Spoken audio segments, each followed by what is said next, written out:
Alright, so I'm here right now with a collection update video of everything I bought from around, I think, August, just up until this past November, and it's not quite as big as the update that I did when I got the PS3 over the summer, but it definitely is it's an interesting one. I got some pretty cool stuff here, mostly PS3 games, but a few other things here and there. So, start out with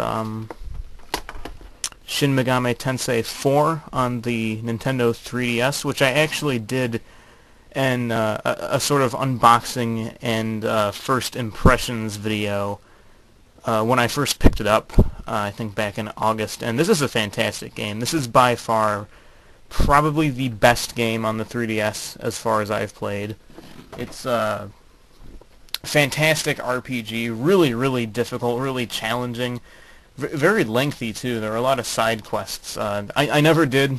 I actually never did beat it, but I intend to one of these days. It did get me interested in the rest of the series, and I actually also did pick up Nocturne on the PS2 shortly after.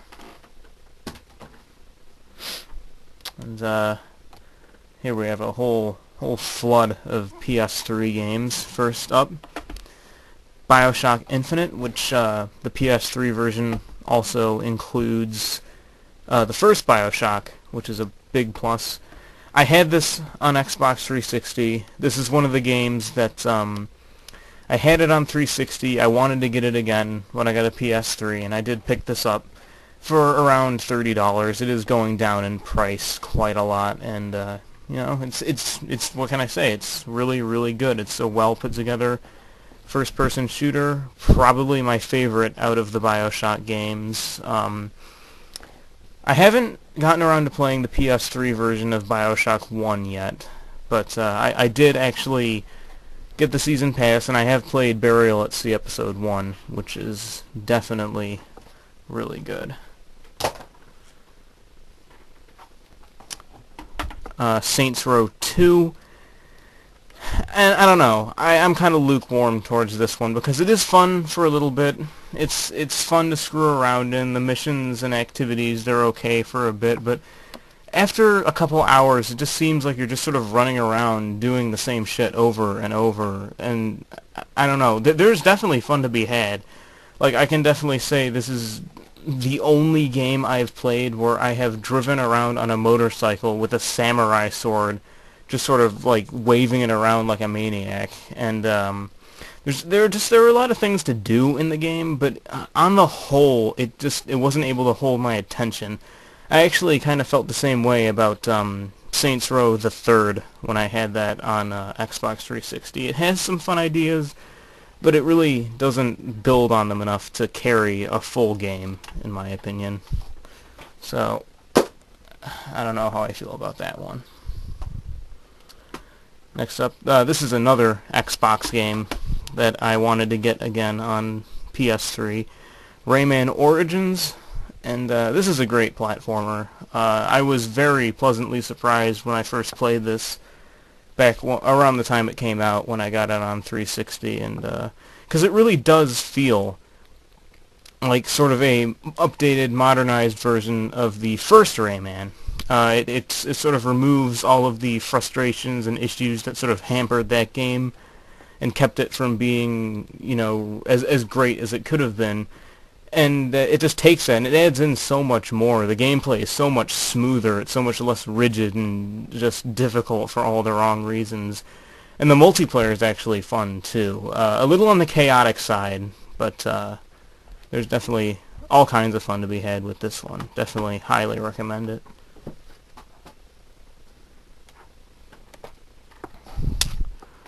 And here, to contrast my opinions about Saints Row 2, I picked up Grand Theft Auto 5, a game which I initially was not going to pick up.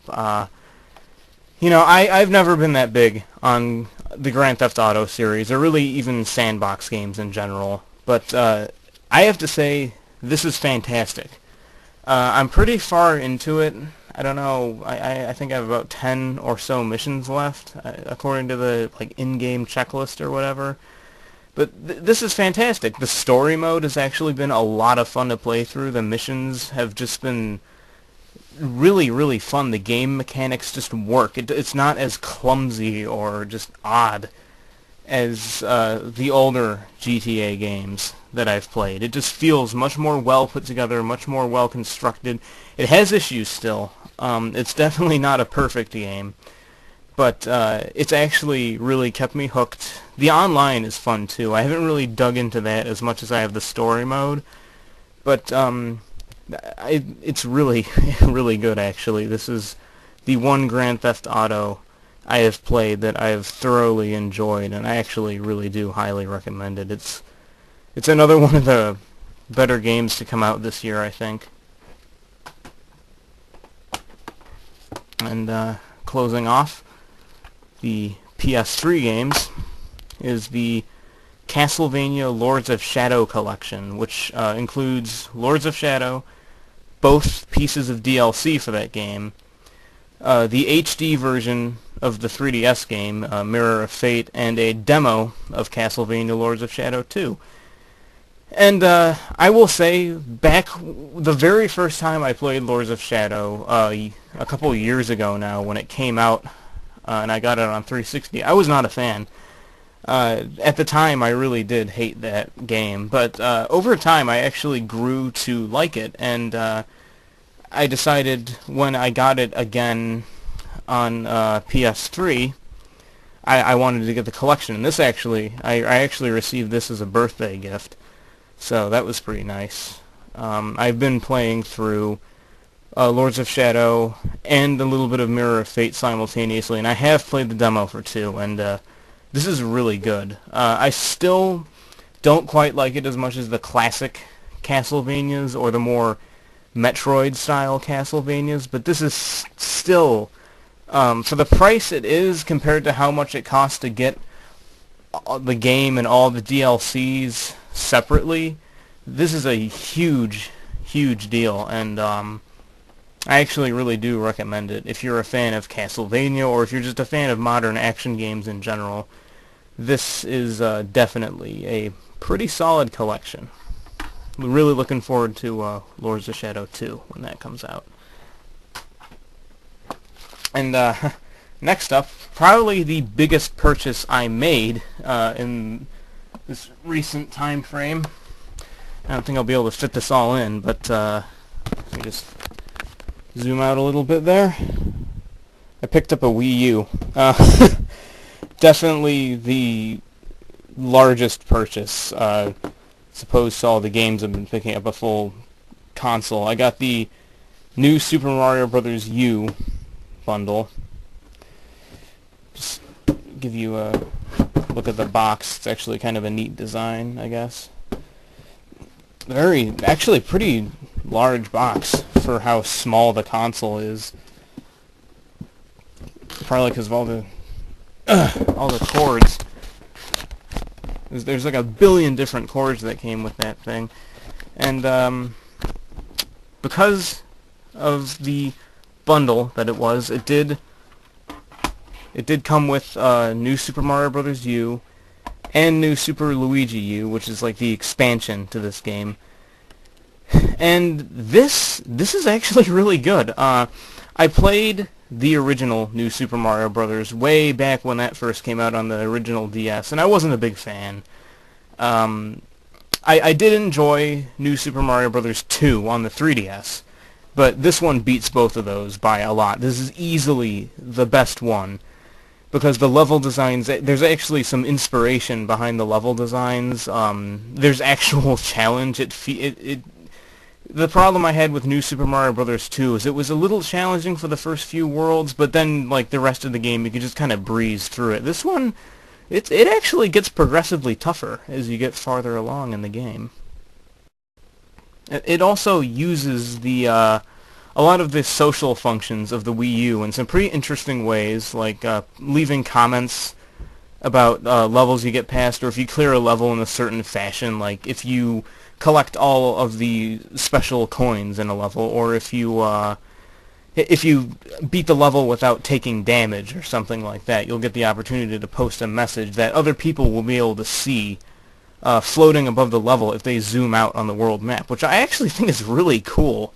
It's actually very reminiscent of something like Dark Souls, the way the multiplayer interaction was set up in that game, and just the way the social aspect of the Wii U functions is just fantastic. I'm very impressed with this console. I'm looking forward to getting some more games on it, because this isn't even one of the games I was excited to play, and I was still very surprised and impressed by how it's actually one of the better Mario games to come out in a little while now.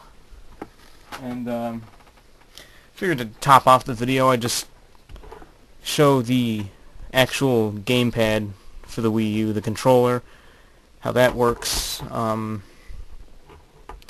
You know, this is easily one of the most comfortable controllers I think I've ever used. The analog sticks are nice. The D-pad isn't the size of a friggin' dime. I can actually, like, my giant-ass thumbs, I can actually use this D-pad without just moving in every other direction but the one I want to go. The triggers are very comfortably placed. You have shoulder buttons and little trigger ones along the back, and it looks awkward. It looked awkward when I took a look at it, but it just fits naturally right in your palms, and the touchpad, the touchscreen functionality it's just really cool the way this is set up. I actually wasn't expecting to be this impressed with the console, but it's just fantastic the way it's set up. I absolutely can't wait to just sort of like get some of the games that have already come out on the system and see what else Nintendo decides to bring out. It's just I'm definitely glad that I took the plunge and bought one, because it's definitely an impressive console so far. And I actually almost forgot to mention, I somehow left this one out.